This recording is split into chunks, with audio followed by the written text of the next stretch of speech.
वालेकुम फ्रेंड्स मैं हूं आपका दोस्त मोहम्मद खलील और आप देख रहे हैं मेरा YouTube channel INVT solar.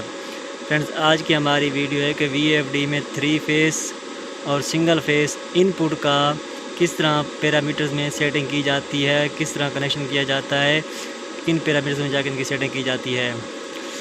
Friends अगर आप VFD को सिंगल फेस देना चाहते हैं तो VFD की कौन सी सेटिंग करें, अगर 3 फेस देना चाहें तो VFD की कौन सी सेटिंग करें।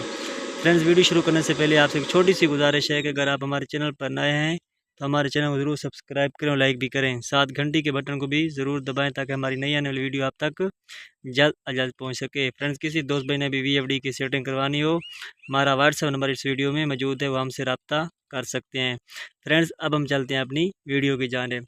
तो फ्रेंड्स अगर आपने VFD को सिंगल फेज या 3 फेज इनपुट देना है तो उसके लिए आपको PE पैरामीटर्स में जाना होगा। फिर आपने क्या करना है, P000 को डेटा एंटर करना है, यहाँ पर पासवर्ड देना है 4072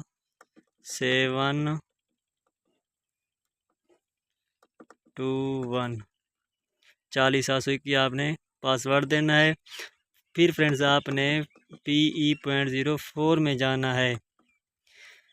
अगर आप के पैनल 8 से ज़्यादा हैं तो आप यहाँ पर 380 रखें। अगर 3 फेज़ देना चाहते हैं वापडा के तो फिर भी इसको 380 रखें। अगर सिंगल फेज़ देना चाहते हैं 220 तो फिर इसको 200 आपने 20 रखना है। अगर 8 से पैनल कम है, 7 हैं, 6 हैं, 5 हैं, फिर भी आपने फ्रेंड्स 220 रखने हैं। फ्रेंड्स ये थी वीडियो। अगर आप VFD को सिंगल फेस और 3 फेस देना चाहते हैं तो क्या सेटिंग करनी पड़ती है, किन पैरामीटर की सेटिंग करनी पड़ती है। सिर्फ फ्रेंड्स PE पैरामीटर्स में आपने सेटिंग करनी होती है, PE.04 में। फ्रेंड्स मिलते हैं अगली नई वीडियो में, तब तक अल्लाह हाफिज़।